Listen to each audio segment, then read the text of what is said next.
Good afternoon. I will start with some opening comments. Later today, Secretary Blinken will depart for his fourth trip to the Middle East since the terrorist attacks of October 7th, as well as to stops in Europe.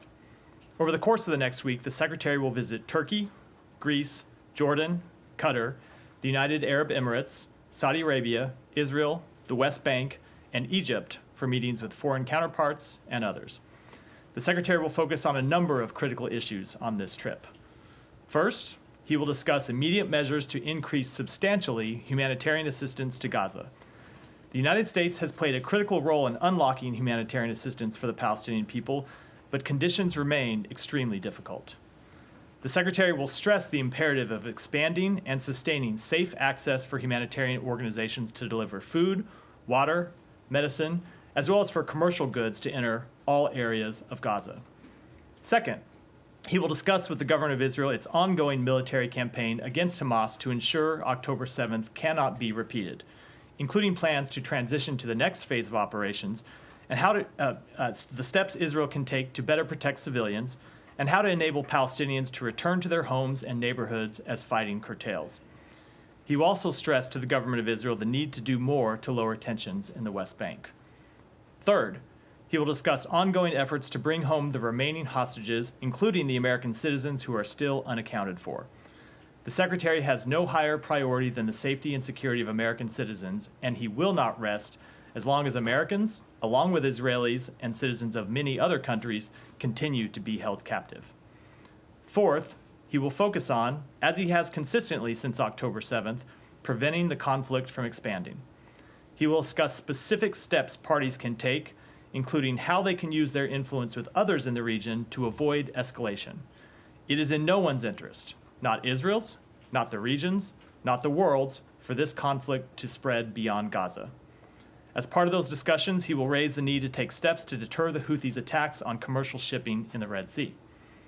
Finally, he will emphasize the responsibility of all parties to help chart a path forward for Gaza that achieves lasting security for both Israelis and Palestinians, as well as a more peaceful, integrated region, building on the principles he laid out in Tokyo on November 8th, and including a sustained mechanism for reconstruction and Palestinian-led governance of a unified West Bank and Gaza. The Secretary also looks forward to discussing with his Turkish counterparts our many areas of bilateral and regional cooperation, including the final steps to complete Turkey's ratification of Sweden's accession to NATO, and to conversations with the government of Greece about their support for Ukraine and safeguarding regional maritime security. We don't expect every conversation on this trip to be easy. There are obviously tough issues facing the region and difficult choices ahead. But the Secretary believes it is the responsibility of the United States of America to lead diplomatic efforts to tackle those challenges head on, and he is prepared to do that in the days to come. With that, Matt. Thanks, Matt.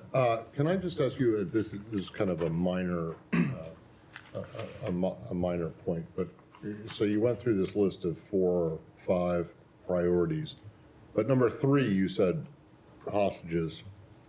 The Secretary has no higher priority, but it's number 3. The ordering of those. Are you suggesting that is not the order? The order in which I listed them is not a ascending or descending order of priorities. Okay, and then when you talk about the trying to prevent the spread, the escalation of this, hasn't that already happened now?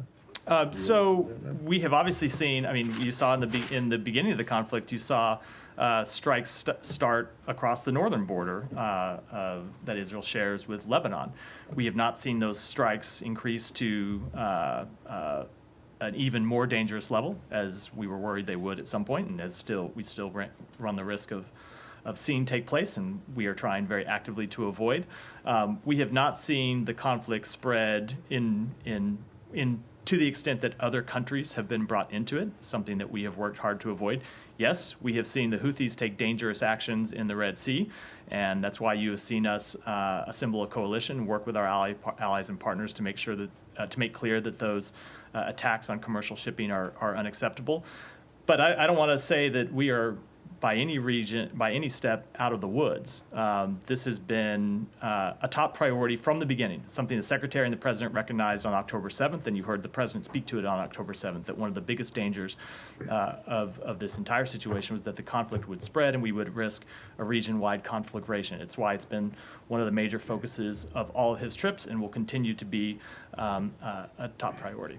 Right, but it's not just the Houthis attacks and the thus far relatively minor Hezbollah attacks that are putting or giving weight to fear that this might spread. It's also, what's happened in Beirut, it's what happened in Iraq, in Baghdad today, and regardless of who is behind any of it, what happened in Iran just the other day.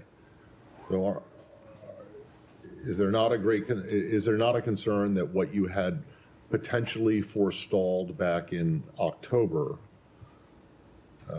with the deployment of 2 aircraft carrier strike groups to the Eastern Med and the Secretary's visit to Baghdad and to all around the region, that you're now, that those fears that you initially had after the 7th of October have now come back?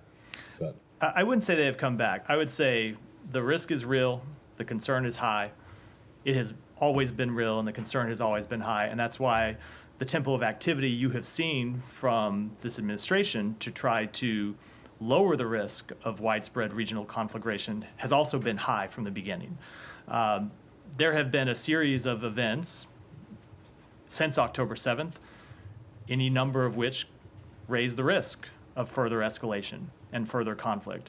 And it's why you've seen us try to take a measured approach. It's why you've seen us you've seen us try to take a measured approach and encourage countries in the region to take a measured approach. And as I said in my opening remarks, have had direct conversations with countries about not taking steps that could unnecessarily escalate the conflict. And it's what the Secretary will do in this trip. Sean, I'll go. Can I just I'll go in order. When you say that the talks are not necessarily going to be easy, that it could be difficult, I'm not sure there's anybody's really doubting that. But could you elaborate more on that? What are the aspects? I mean, you mentioned the humanitarian assistance. Is that where expected to be tough? What are the tough parts that you're expecting? So I don't want to hone in on any one specific piece of the conversation that I expect to necessarily be tougher than others. But look, you've seen a number of disagreements between the United States and the government of Israel, between the United States and other countries in the region, even countries like Israel who are close allies, even countries who are close partners on which we work on a number of issues. So the Secretary believes we need to try to make progress on getting humanitarian access in. The Secretary believes we need to make progress on minimizing harm to Palestinian civilians. He believes we need to make progress on continuing to try to keep the conflict from escalating, which is why he's returning to the region, because he thinks it's important to be there face-to-face and engage in these diplomatic efforts. Even if it's tough sometimes, it's the job of the United States to do that. So I won't go through them here, but I think some of our disagreements with the government of Israel and with our partners are well known. They've been aired in public at times. You saw them aired from this building 2 days ago when we made quite clear statements from the government of Israel with which we strongly disagreed. And we will continue to do that. And we will do that directly in these meetings over the next week. Okay, just one thing. When you talk about the immediate and substantial increase in humanitarian aid, is there a specific wish list that you have going in terms of things that you'd like to see, particularly the Israelis led into Gaza? There are certainly a number of things that we want to see. I'm going to keep those for private conversations. I will say that generally, we have seen a number of logistical hurdles to deliver humanitarian assistance into Gaza. Obviously, getting Rafah open was a key thing that we were able to accomplish some time ago, and then we were able to get Kerem Shalom open just in the past few weeks, but there still remain a number of logistical hurdles to getting the level of trucks back to the level we need. We're seeing somewhere around 200 trucks a day go in now. Some days a little more, some days a little less. That is an increase from the 100 or so trucks we were seeing go in both before the humanitarian pause and after the breakdown of the humanitarian pause. But it's not enough, and we want to see more. So you will see specific asks about things that can be done to get more aid going in, but also specific asks that we will have about additional deconfliction measures that need to take place so aid can more freely move around Gaza once it gets in and be delivered to the people that need it. And then we'll have asks on other areas as well, but I think I'll keep those private so the Secretary can deliver them to his counterparts rather than preview them all from here. On the Houthis, you said he'll discuss the need to take action. Do you expect any deliverables to come out of that or any announcements of actions to be taken? Again, I don't want to get ahead of the trip. We have, as I said, we're going to be visiting a number of countries and have a number of conversations, but he will make it clear on all of his stops that the Houthi attacks are unacceptable.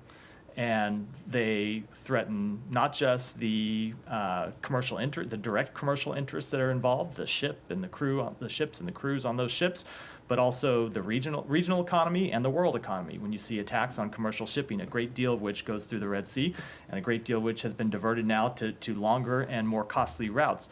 And he will make clear, as the United States made in a statement yesterday with a number of our allies and partners, that ultimately it is the Houthis that bear the consequences for those attacks, and I don't want to preview anything further.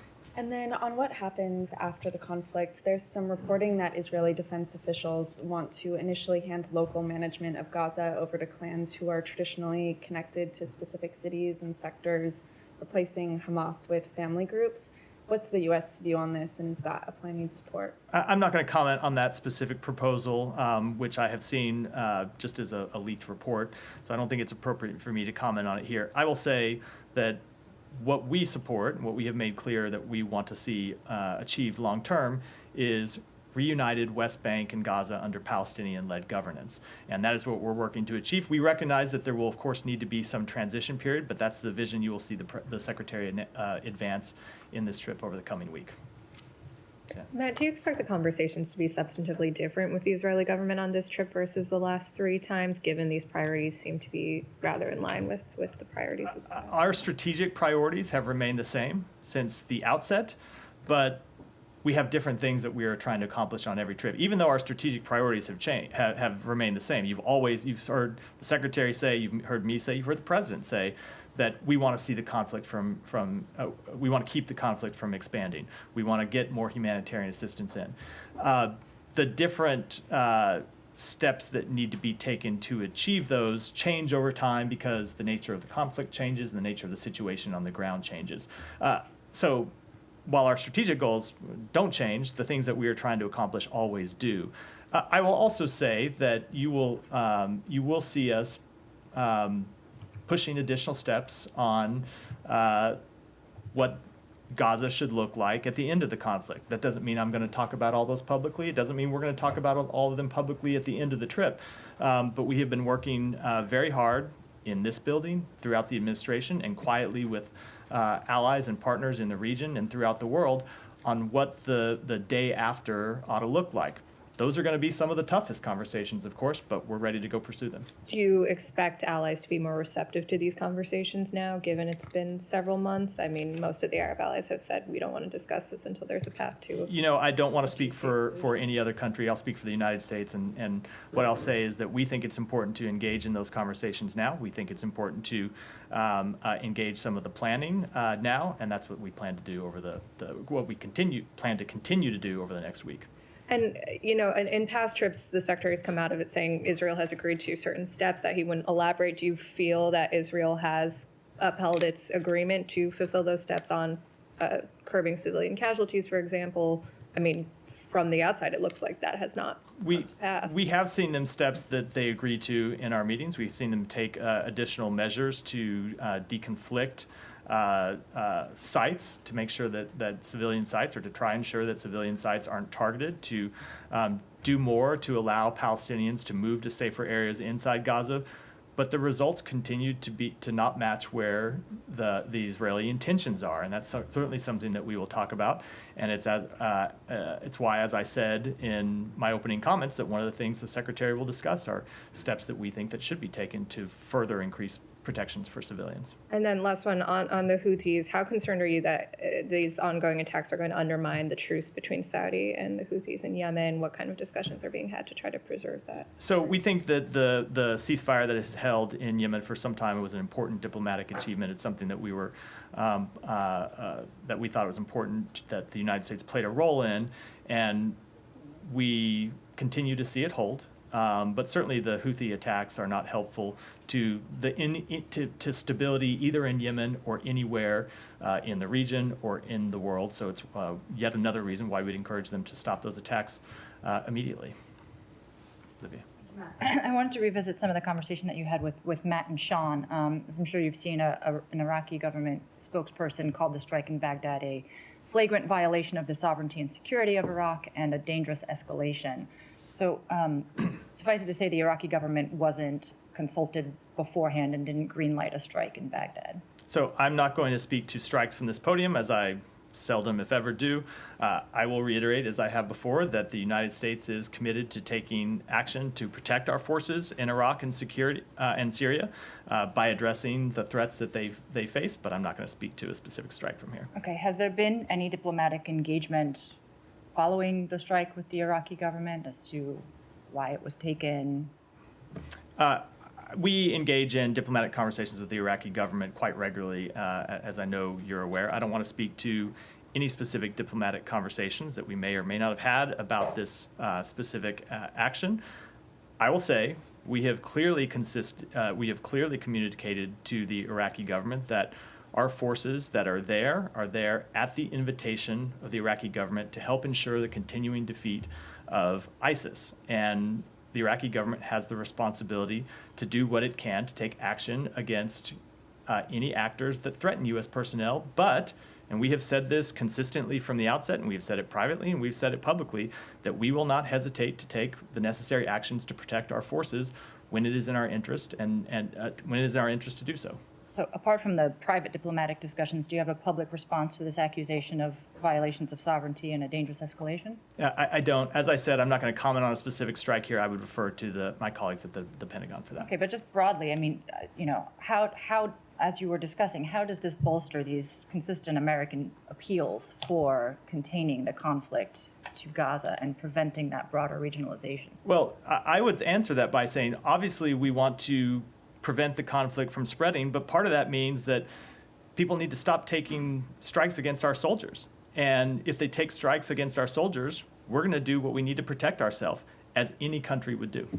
One more question, related but different. ISIS appears to have now taken responsibility for these explosions in Iran. Does the U.S. have any comment on that? Any reason to disbelieve that? Does it track with assessments by the U.S. government? I will say, let me just repeat again what I said yesterday, which is to extend our greatest sympathy for the victims of what we do believe was an apparent terrorist attack.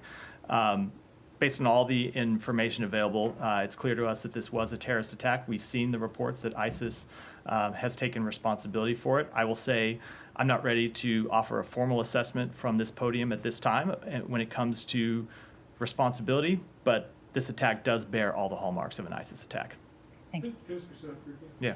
On the, I mean, the Iranians, the Islamic Republic is saying it's the worst terrorist attack since '79 under the Islamic Republic. Since October 7th, the U.S. has often said Israel has the right to defend itself, etc. In terms of the policy options for Iran, is there any message? Is the United States supportive of Iran taking action against ISIS, greater action against ISIS, if that's the case? Again, we have not offered a formal assessment, so I think it would be premature for me to talk about policy options before we have done that. But I would say we again extend our sympathies to the people of Iran who have suffered really what appears to be a horrific terrorist attack that has claimed the lives of dozens of people. And just briefly, obviously there are no diplomatic relations between the U.S. and Iran, but do you know if there's been any sort of dialogue indirectly between the two countries regarding this? I don't have anything to read out on that. Nadia. Are you saying that if and when you do make a determination that ISIS was responsible, that you will go through policy options? I wouldn't want to get into a hypothetical from even here. after I'm saying we haven't made a determination yet, so it's premature at this Yeah, point. I know. When was the last time you went through policy options from the podium? Well, I've The done it internal from deliberations. internal deliberations, certainly not. Yeah. I have two questions. You said that the secretary will focus on humanitarian aid in Gaza. Some aid organizations saying that by February, Gazans will face a famine. So what do you believe that the U.S. can do anything to stop this happening? I mean, we're talking about a famine in the 21st century. Some believe that without U.S. assistance, support diplomatically and militarily, Israel cannot conduct this war. So we're not talking just about allowing 200 trucks to go through Rafah border. We're talking about a serious famine like we have seen in Africa and other parts of the world. I will say that, obviously, as you heard me say in my opening comments, the humanitarian situation on the ground in Gaza right now is extremely difficult. The amount of humanitarian assistance that's getting in today is not sufficient. It needs to increase. I will say that it is the United States that has been able to broker agreements to get humanitarian assistance in the first place.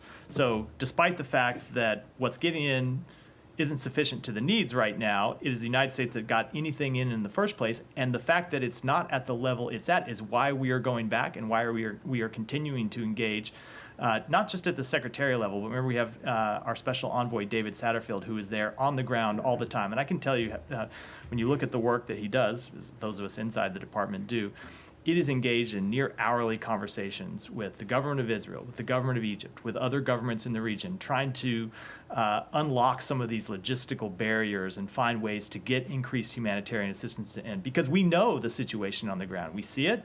We see it from here. Our people who are in the region see it firsthand. And we know it needs to be addressed, and we know it needs to be addressed immediately, and that is why it is one of our top priorities, and it is why you've seen the Secretary himself engage in this going back to his very first trip to the region.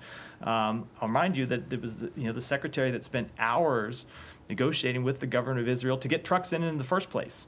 And we're going back now to try to do what we can to increase the level of humanitarian assistance because of this very, very difficult situation that you point out. Okay, I have another question. In the 12 weeks of fighting, 1% of Gazans have been killed. We're talking about 22,000 people. 70% are women and children. We saw yesterday that Israel was able to go after Hamas leaders with precision, a surgical attack in Lebanon that killed Saleh al-Arouri. Do you think this war could have been conducted differently to spare the lives of women and children who are being considered collateral damage?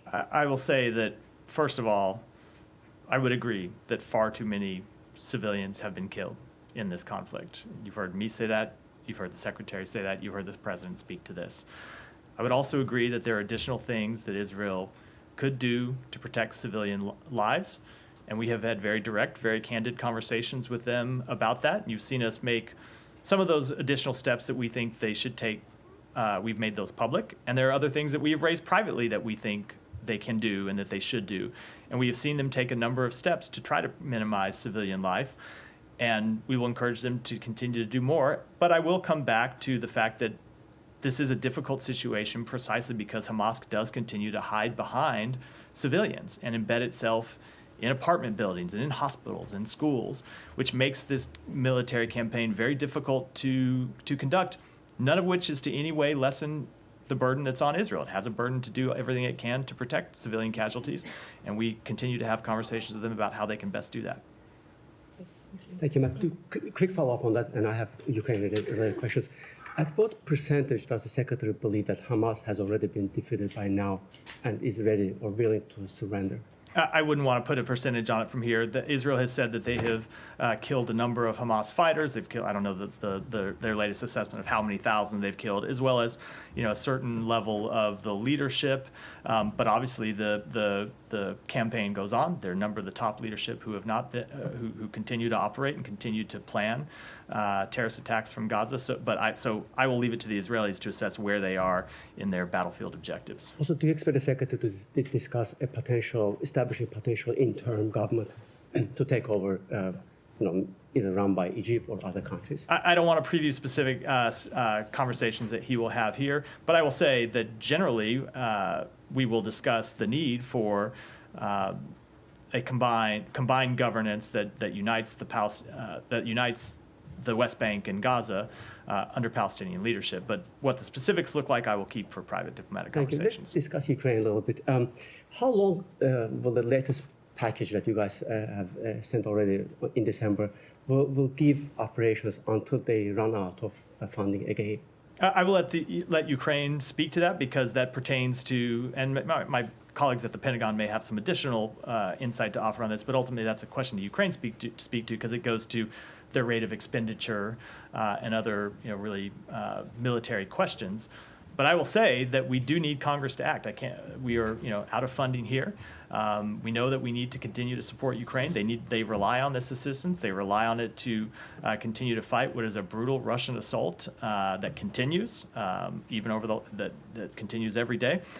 And so it's important for Congress to act to continue to fund this democracy that is continuing to defend itself. What is the status of humanitarian aid as well? Are you running out of funding for humanitarian aid? I'll have to get back to you with an update on that. And would you say that, given the latest developments, that the war is turning in Russia's favor? No, I wouldn't say that at all. I think people forget oftentimes the actual stakes of this war and what Vladimir Putin's actual goal was and what Ukraine has actually achieved and what it continues to achieve. Remember that Putin launched this as a war of total conquest, where he wanted to take over Ukraine. He wanted to throw the government out of power. He wanted to subsume Ukraine inside Russia. Not only was Ukraine able to prevent that from happening, which everyone sort of takes for granted now, but it was very much not a settled question at the start of this war. They have managed to retake around half of the territory that Russia seized in the opening weeks of the war. And even in the past few weeks, they continue to make battlefield gains. Remember that over the last summer, we were talking about the difficulty when Russia pulled out of the Black Sea Grain Initiative, and it looked like Ukraine wasn't going to be able to continue to export grain. Well, because of advances that Ukraine made to open a Black Sea lane and expel the Russian fleet from certain parts of the Black Sea, they are now able to continue to export grain, which is critical to their economy. So they're going to be battlefield developments back and forth where you see each side gaining or losing territory. But when you look at the ultimate stakes of this war, it's quite clear that Ukraine is going to exit this war independent, strong, with an improved economy, and looking west when what Russia wanted at the outset was not just a Ukraine that was looking east, but Ukraine that was actually part of Russia. But Putin today issued a decree allowing foreign citizens to if they fight for Russia in Ukraine, to obtain citizenship, Russian citizenship, both for themselves and for their family members. Will there be any measures from the U.S. Against those soon-to-be Russian citizens? I never want to speak to measures before we have taken them, but I will say I do think it is a sign of how Russia continues to have to work harder and harder and harder to recruit soldiers for its military to replace the thousands and thousands and thousands who have been killed or wounded on the battlefield. And it just speaks to the ongoing toll that Putin has inflicted on his own country, let alone what he's done to Ukraine and continues to do to Ukraine, the very real human cost that he has conflicted on young men and women of his own country by choosing to launch this war. A few more South Caucasus, please come back to me. Okay. All right. So can I just ask you one thing Yeah. about what you just said? You said it is quite clear that Ukraine will exit or is going to exit this war independent, and why is it quite clear? I think it's quite clear because Russia has failed, and we do not assess that they are going to capture Kyiv and be able to.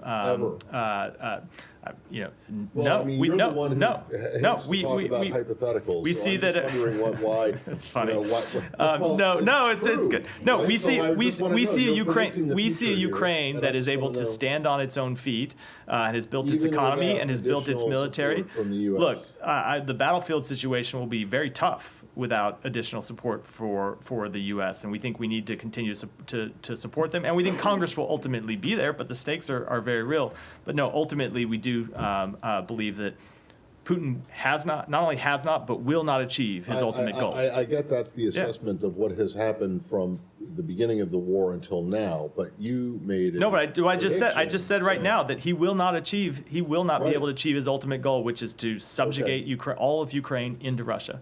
Okay, but why are you so convinced of that? Because we've looked at Ukraine's performance and Ukraine's not only their performance on the battlefield, but the way that they've been able to build their economy and the reforms that they have taken, more needs to be done on all of those fronts, of course, and the way that they have rallied support not just from the United States but from all of Europe, and the way that they continue to fight very bravely against the Russian army. Well, okay, fair enough. But I mean, when you're asked in the Middle East if this is going to turn into a broader war, you don't want you won't say, and yet you're quite clear what the result will be in Ukraine. I'm not at all clear what the result broadly is when there are a number of things that still remain, but there is one thing that I think we're quite clear about, which is that we believe that Putin has failed and will continue to fail in his overall objective. Okay. Go ahead. I think I know the answer to this, so I'm not entirely sure why I'm asking. Okay, so but- next No, no, question. no. I wanted to circle back to Gaza the day after, and you mentioned that a lot of these conversations were going to be focused on that. Can you give us any sort of elaboration on what you hope to see? Obviously, the Israelis have been pretty adamant that they want a security buffer. Is that something you're willing to entertain? We have made quite clear that when you mentioned I mentioned the principles that the Secretary laid out in Tokyo. One of those principles was that there should be no reduction in the territory of Gaza. With all of these questions, there, of course, can be a transition period. You have right now the Israeli military conducting major combat operations. They're not just going to pick up and leave a complete security vacuum in Gaza. So there's going to have to be a transition period of some sort. What exactly that looks like, how long it is, those are all questions that I'm not going to get into publicly. They'll be the subject of conversation. Of course, they're going to be somewhat dependent on what the facts on the ground are.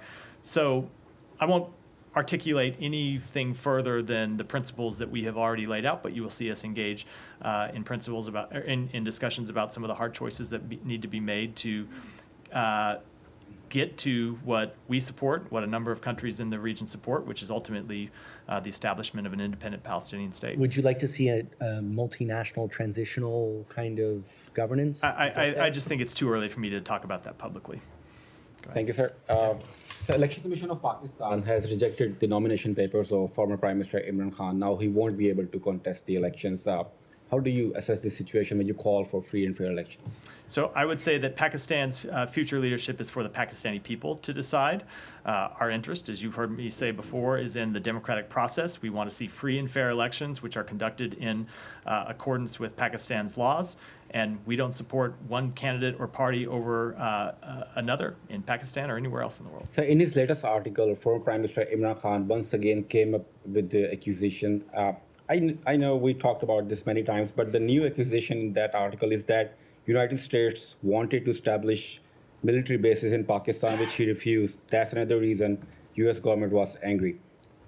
Do you want to respond? I will just say, as we have said before, the former prime minister's accusations are baseless, and I think I'll leave it at that. Sir, last question, sir. During the recent visit, did Secretary Blinken engage in discussions with the Pakistani Army Chief and ISI Chief regarding Pakistan's military involvement in politics? I'm not going to get into private diplomatic conversations, but we have always made clear it is for the Pakistani people to choose their government. Go ahead. Okay, Matt. Thank you, Matt. When the U.S. gives foreign aid, is funding for abortion and birth control included in that? And if so, is the aid conditional? And I have a follow-up. I'm just going to say that with respect to that, we follow all relevant U.S. laws and regulations. Okay, in light of Catholic Church and evangelical Christian church membership in opposition to abortion, does Secretary Blinken expect a change in foreign aid policy regarding abortion? I do not expect any changes from our existing policy. Okay. Thank you.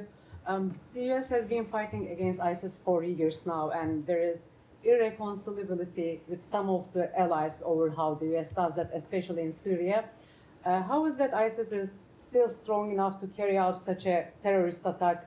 And what is the U.S. assessment on ISIS' ability to recruit among Iranian Sunnis?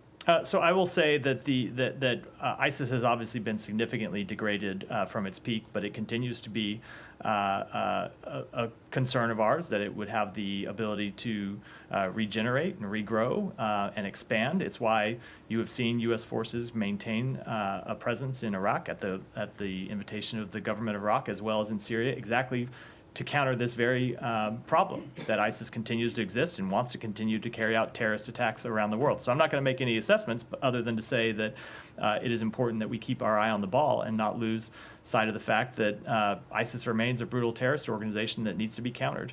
The Iraqi government invited, yes, but also today the spokesman said that no different act from a terrorist act for the latest attack against Nujaba movement commander Abu Taqwa. There should be a kind of misunderstanding here. So again, I'm not going to comment on this specific attack, but I will say that when groups and individuals take action targeting U.S. forces, the United States will not hesitate to defend itself. Go ahead. Thanks, Matthew. Could you confirm the U.S. assassinated Iran-backed militia leader Mushtaq Tlaib al-Saidi in Baghdad today? I think I've just spoken to this. I'm sorry, I missed that. Can you reiterate? I don't have, I mean, I have just spoken to this several times already. I don't have any specific comment on that. I'll refer to the Pentagon. No problem. And does the department have any reaction to a House report that the Chinese spent $5.5 million at Trump properties during President Trump's tenure? I certainly do not. And also, and the administration has talked about Israel needing to avoid civilian deaths. So using that standard, has the U.S. told Ukraine to do the same thing amid Putin's illegal invasion? Otherwise, how is this not a double standard? For Ukraine to avoid civilian deaths, certainly we always want to see any country engaged in conflict follow the laws of war, comply with international humanitarian law, and do everything it can to minimize civilian casualties. And finally, that was 3. Let me go ahead. Daphne has had her hand up. Thank you. If I could just go back to what we spoke about yesterday on genocide a bit. Yeah. You said that there's a determination by the State Department that you have not seen Israel commit acts that constitute genocide at this point. So has the formal process on determining whether Israel has committed atrocities been launched? Again, I'm not going to speak to internal deliberations as it relates to atrocities and as it relates to war crimes. So what was the process used for determining that you haven't seen acts of genocide? I'm not going to speak to all of the internal deliberations and the processes that we go through. I will say that when you look at these various categories, genocide is a very specific thing that looks different than, say, when it comes to war crimes, where any individual strike can be a war crime, any individual action can be a war crime, and takes a very laborious legal process. Which is not to say that genocide doesn't, but genocide is a very different thing just based on the definition. So I'm not going to get into the internal processes, but we're comfortable making the statement we made about genocide.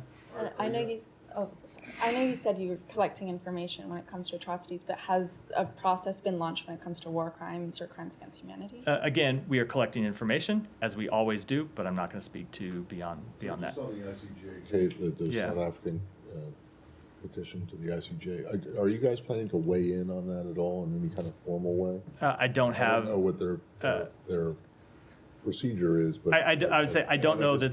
I was about to say I don't know that there's a procedure in support of Israel or let me just say potentially not. I don't even know if there's a procedural way for us to do that, or let alone if we've made the decision whether to do so or not. Can I pursue on genocide, but slightly different, in a different country perhaps? Sudan. Obviously there's a determination a couple decades ago in Darfur.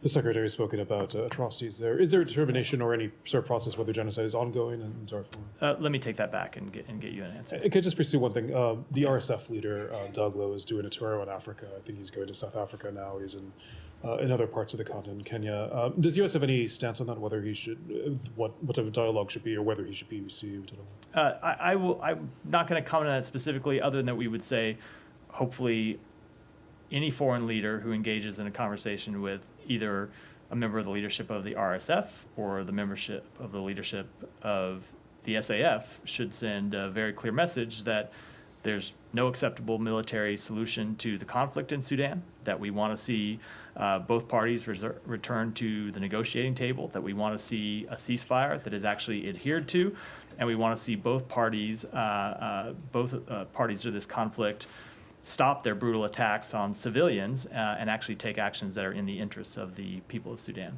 Sure. Could I just ask something completely unrelated? Back on the trip, do you have anything to say about why he's visiting Greece? I mean, obviously this is right after Turkey. Obviously there's a relationship there. Is it about the F-16 issue specifically, or is it more broadly? So as I said in my opening comments, Greece is an important NATO ally, and he's looking forward to visit there to talk about Greece's support for Ukraine, which has been longstanding, really since the outset of the conflict, safeguarding regional maritime security, and there will be other issues that we'll talk about as well that I'm sure we'll read out afterwards. About these reports of a U.S. coordinated operation that resulted in the release or in the evacuation or the extraction of a mother and uncle of a U.S. service member. Is there any comment that you have to confirm that report? Is this a widespread practice that the U.S. is engaging in? So I will say that we have engaged since the outset of this conflict to do what we can to help American citizens and their family members safely depart from Gaza. I can't get into all the specifics of this case. I'll say that we played more of a liaison role. That wasn't an operational presence by any U.S. Forces or U.S. personnel there to help these family members escape. But we were glad to see them make their way safely out of Gaza, and we'll continue to work to do what we can to facilitate the departure of others. When you say liaison role, is there something particular about this case, and are there others like it in which the U.S. is coordinating among parties to help people leave on a There's nothing more I can say about this case because we played a liaison role. We don't have people, we don't have personnel on the ground in Gaza who can, actually do anything operationally to help American citizens get out. But we do stay in contact with those American citizens who want to leave and try to do what we can to facilitate their departure. We've helped over 1,300 U.S. citizens and family members and lawful permanent residents leave Gaza, and we'll continue to work to help others. Okay, sorry. And just if you are in a position to provide an update as to how many remain who want to leave. I don't have an update on that. We have changed the way that we look at this over time, as you've seen us do in other conflict zones, because over time, the nature of how we look at it and the nature of our conversations with people changes. We had, I think, last week I said several hundred that were remaining to leave. That number has probably stayed somewhat consistent, but there are a number of people in that group who have been on the list, the cleared list to leave Gaza for some time that haven't done so. That may be that because they can't make it to Rafah to make it out. It may be because they've changed their mind and don't want to leave, maybe because they have family members that they don't want to leave behind, or because of other considerations. So we know there are other American citizens that still want to leave, and we're in communication with them, but it's very hard to put a fixed number in it on that question because of so many people who either have left and not told us, or have said they want to leave and then haven't left when they had the opportunity to. It's tough for us to give an exact number at this point. Thank you. Yeah, thank you, Matt. You talk about today's attack in Iraq, and that the attack was conducted on the element that was what the Iraqi government says that was operating under the Iraqi Prime Minister's authority. I'm not asking about this specific attack today and this specific element that you attacked today. I think I have some deja vu yesterday where you said I'm not asking you about something and then asked me about it, but go ahead. I feel a trick coming. Yeah, in your general assessment, do you believe that there are elements and groups in Iraq that's operating under the Iraqi Prime Minister is attacking you and threatening you forces in Iraq? I'm not going to speak to that specifically. I will just reiterate what I've said, which is we've been very clear with the government of Iraq, and I don't think it's a secret. We've said it publicly that we think they need to take additional steps to protect U.S. forces who are there at their invitation, and to hold accountable those who have launched attacks against U.S. forces, whoever they may be. Has anyone from the Iraqi government or from the embassy requested the United States to set a deadline for the U.S. forces withdrawal from Iraq? I am not aware of any such request. Go ahead. My question is about Afghanistan. Given the resolve to this group in Afghanistan and based on the recent claim by ISIS about attacking Iran, how does the U.S. is going to address this issue in Afghanistan as a safe zone for terrorist attack? As a safe zone for? A terrorist group in Afghanistan. I will say that we continue to make clear to the Taliban that they have counterterrorism commitments that we expect them to adhere to. We maintain our capabilities to monitor the situation and respond to terrorist activity that we see, despite the fact that there is no more U.S. Presence in Afghanistan. We demonstrated that when we took out the leader of al-Qaeda in July 2022, and we will continue to act to protect Americans. Go ahead. So back in Ukraine, you said yesterday that you haven't shifted the strategy towards Ukraine, but we stopped hearing from you. The phrase you're going to support Ukraine as long as it takes. And at the press conference, Secretary said that the main goal is for Ukraine to be able to stand on its own 2 feet. That seems like a shift, at least rhetorically. Can you address that? And the White House just released that Russia has fired the ballistic missiles obtained from the DPRK. Can you speak to that? So I could speak to that, but the last one. But I know that my colleagues at the White House, at least, were planning to speak to it, and sounds like it have. So I don't have anything to add. It would be basically the same information. But yet, other than that, yes, we have seen Russia working to obtain ballistic missiles from Iran that they have not yet used, and we've seen them obtaining ballistic missiles from North Korea and actually using those. And beyond that, the White House has spoken to those details already. I don't think I need to repeat them. But with respect to the broader question, no, there has been not any change in strategy. And two, I don't think there's any tension between those two comments. We have always made clear that we want Ukraine to be an independent country, and that means that it can stand on its own 2 feet. We will continue to support Ukraine. It is the policy of the United States. As long as it takes? As long as it takes. That does not mean that we are going to continue to support them at the same level of military funding that we did in 2022 and 2023. We don't think that should be necessary, because the goal is to ultimately transition Ukraine, to use the language that you repeated back, to stand on its own feet and to help Ukraine build its own industrial base and its own military industrial base, so it can both finance and build and acquire munitions on its own. But we are not there yet, and that is why it is so critical that Congress pass the supplemental funding bill, because we are not yet at the point where Ukraine can defend itself just based on its own. And it's why that it continues to be important for Congress to support Ukraine, and continues to be important for our European allies and others throughout the world to support Ukraine. Go ahead and finish. On the trip to Greece, do you expect any specific results regarding the support for Ukraine? Because you mentioned it as the main topic of the discussions. We'll have more to say at the conclusion of the meetings, Alex, and then we'll wrap up. Two questions on South Caucasus. Armenia, Azerbaijan, as I understand, secretaries invite ministers to come to Washington by the end of the year. That didn't pan out. Moscow urged foreign governments not to interfere into Azerbaijan-Armenian peace process. Is it too simplistic for me to say that Russia is preventing you from moving forward on this topic? It is. I never want to say what's too simplistic or not for you, Alex. You're a very sophisticated guy. But no, Russia does not in any way prevent us from conducting the important diplomatic efforts we think are necessary for Armenia and Azerbaijan, and we will continue to pursue them. And when are you hoping to have them? When are you hoping to have the ministers in town? Stay tuned. We'll have an announcement to make when we have a meeting scheduled. My second topic, if I may, Alex, you're killing me here. You had questions there. I'm trying to go to one other person to end the briefing. Last one, the Russian land grab in occupied Georgian territory of Abkhazia.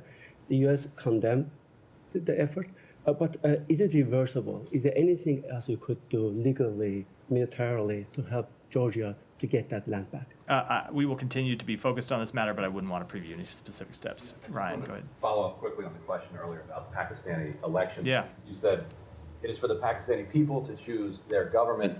And not only, as he mentioned, is the former prime minister in jail at the time, but you're also seeing something rather extraordinary where members of his party who are filing to run for office, and there's a lot of video evidence from around the country that you may have seen this, they're filing to run for office and they're being arrested and abducted at the filing office. They're also arresting the quote unquote approvers, people who signed their petitions as well. So you're not going to have any candidates for the people to choose from. So how can Pakistani people choose their government if there's nobody to choose from on the ballot? And is this something that is concerning? So I will say, without commenting on that, the specific matters, we want to see free and fair elections that are conducted in accordance with Pakistan's laws. It's not for the United States to dictate to Pakistan how it conducts the exact specifics of how it conducts its election, but to make clear that we want to see those elections conducted in a free, fair, and peaceful manner that includes freedom of expression, peaceful assembly and association, and ultimately a full, open, reliable, vibrant democratic process. But it feels like election rigging of this level would merit sanctions if a Maduro-like government did something like this. It would seem like the State Department might come down a little harder. This is 250 million person democracy. And we will continue to support democratic expression and a vibrant democracy in Pakistan, but I don't have anything to preview from here. And You just said you will continue to support democratic suppression. Is that? I said expression. Oh, expression. sorry. Expression. I'm not going to let you trick me into I thought you correcting said myself expression. unnecessarily again. Okay, Expression. sorry. All right. Okay. Thank you, everyone.